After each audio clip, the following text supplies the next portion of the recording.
Cintalah kepada Allah. Sebelum engkau sholawat, cintalah kepada Rasulullah. Nah, tadi itu zikir, sekarang Rasul Sallallahu Alaihi Wasallam. Jika benar kita rindu Rasulullah Sallallahu Alaihi Wasallam, pasti disebut namanya, mata berlinang. Jika disebut namanya, dada kita bergetar. Jika benar cinta kepada baginda Rasul Sallallahu Alaihi Wasallam, karena setiap kekasih pasti rindu kepada kekasihnya. Tapi menjeritlah kepada Allah, ya Allah, betapa kerasnya hatiku disebut nama kekasihku, kekasih engkau, kekasih alam semesta, Habibullah, Habibur Rahman, tapi hati kami tidak juga bergetar. Maka istighfar kita bukan istighfar dari dosa fisik semata. Kita pun istighfar, ya Allah, ternyata hatiku, jiwaku, ruhku tidak kenal kepada bapak ruhku, baginda Rasul Sallallahu Alaihi Wasallam. Apa yang mesti kita kenali dari Rasulullah Sallallahu Alaihi Wasallam? Beliau mengatakan, ana Muhammad, aku nama jasadku Muhammad. Ana Ahmad, aku ruhku bernama Ahmad. Ana Aqib, aku tugas kerasulanku, kenabianku Aqib, penutup semua rasul dan nabi. Ana Mahi, aku pembawa syariat risalah, menghapus semua risalah terdahulu. Beliau menyebutkan hanya beberapa sifatnya, beberapa namanya. Maka sebanyak apa kita kenal namanya, sebanyak itulah kita kenal baginda Rasul Sallallahu Alaihi Wasallam. Tapi dari semua nama itu, yang paling inti adalah Muhammad Habibullah, Ahmad Ruhullah. Nabi Muhammad itu Habibullah, ruhnya adalah hembusan dari Allah. Dari hembusan itulah ruh kita ada.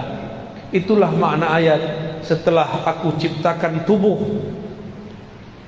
nafakhtu fihi min ruhi, aku tiupkan ke dalam tubuh itu rohku, Ruhullah Ahmad.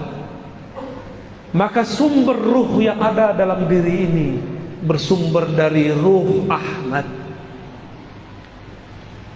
Maka kita ini adalah pecahan daripada ruh Ahmad. Kalau ruh ini bersumber dari Ahmad, tubuh ini bersumber dari ibu, maka kita sebut ibu kita ibu karena badan ini keluar dari badannya. Ruh kita keluar dari ruh Ahmad. Maka ulama kita ahli ma'rifat memberi istilah Ahmad Ummul Arwah, Ahmad Ummur Ruh. Ahmad adalah ibunya sekalian ruh.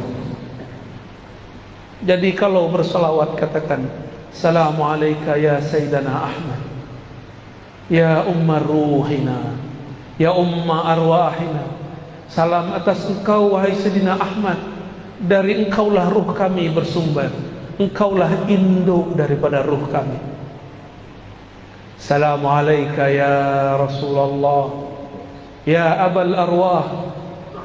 Salam atas engkau wahai ayahanda ruhaniku, terimalah aku menjadi anakmu. Kita ini anak-anak Rasulullah Sallallahu Alaihi Wasallam. Inilah rahasianya. Kenapa Rasul Sallallahu Alaihi Wasallam ketika dilempar oleh orang Taif tidak balas dengan doa kualan? Beda dengan Nabi Nuh, beda dengan nabi-nabi terdahulu. Mereka lelah mengatakan, ya Allah hancurkan saja umatku. Tapi lain dengan Rasulullah, beliau memandang semuanya anak-anakku, semuanya anak ruhku. Mungkinkah ayah rohani, ibu rohani mendoakan kehancuran bagi anak-anaknya? Tidak mungkin. Itu mungkin ayah ibu lagi lupa diri. Rasulullah tidak pernah lupa. Jadi bapak ini saya lihat ada beberapa yang suka marah ke anaknya nih. Terlihat dari raut keningnya ya. Semarah-marah kita jangan bilang matilah kau, jangan. Cilakalah kau, jangan. Setan kau, jangan. Kalau lagi marah Pak, kutuknya begini, jadi wali Allah kau. Amin ya Rabbal. Jadi ulama lah kau. Jadi orang alim lah kau. Kalau kita mengutuk anak dengan begitu, jangan dibodoh-bodohi. Karena lewat malaikat doa amin. Nabi SAW menegur seorang yang sedang sakit. Apa kata dia? Malangnya nasibku, beberapa hari ini sakit, cilakalah badanku. Nabi kata, mah, diam. Jangan katakan yang buruk-buruk. Fa innal malaikata yu'minuna ala ma taqulun. Jangan berbicara yang buruk-buruk, karena malaikat mengaminkan yang kalian katakan. Ya, sepakat ya. Jangan ngutuk anak dengan yang buruk. Kalau ngutuk dengan yang baik Pak. Baik. Sudah faham kenapa Nabi berbeda dengan Nabi Nuh. Walaupun umurnya 950 tahun, Nabi Muhammad cuma 63 tahun secara fisik. Tapi ruhani Nabi lebih tua dari Nabi Nuh. Ruhani Nabi Muhammad itu induknya ruh Nabi Nuh.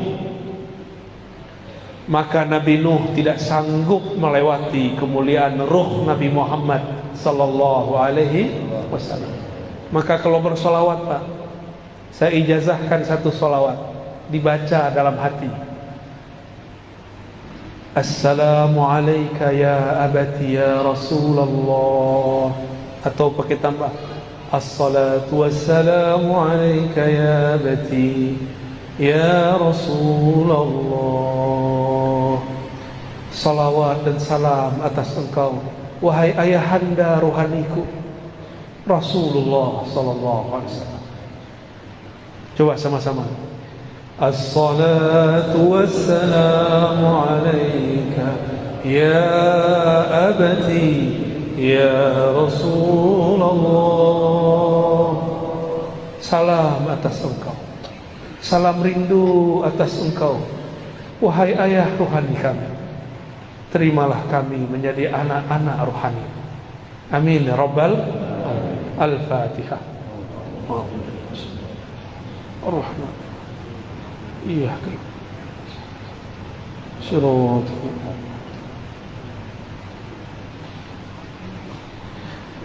Saya nggak sanggup lagi meneruskan Pak. Diteruskan nanti hujan di dalam masjid ya.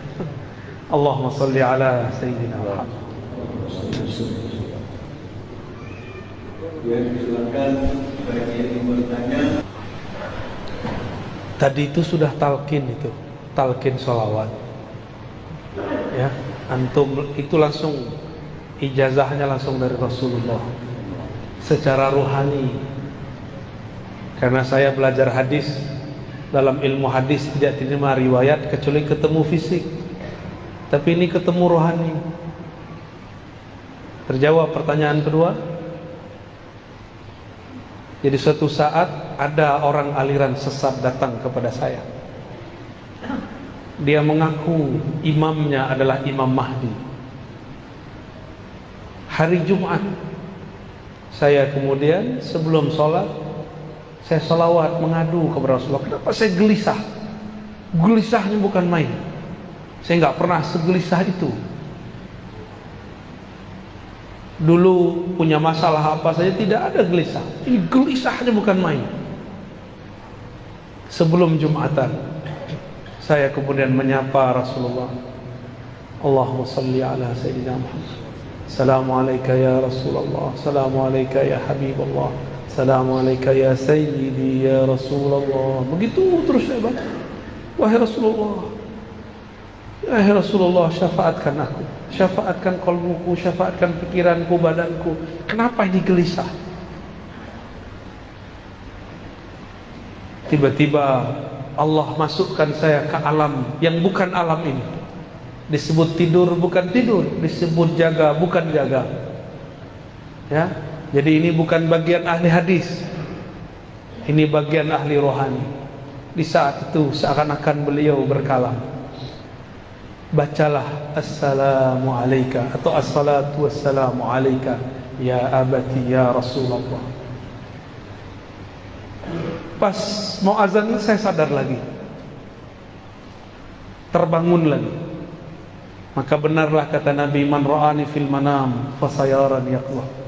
Siapa yang bermimpi ketemu aku akan bertemu aku dalam keadaan jaga. Disebut jaga mimpi, disebut mimpi kok terasa jaga. Ya. Alhamdulillahirabbil alamin. Tapi ingat, saya bukan orang suci. Kan tadi tanya ya, saya sebenarnya malu menceritakan ini. Ya. Nanti ada orang hasad bilang, Ustaz, gak boleh cerita mimpi. Mana dalilnya? Mana dalil gak boleh cerita mimpi? Gak ada dalilnya. Tapi jangan terlalu berlebihan dengan mimpi. Biasa aja, ya. Orang mimpi belum tentu dia wali.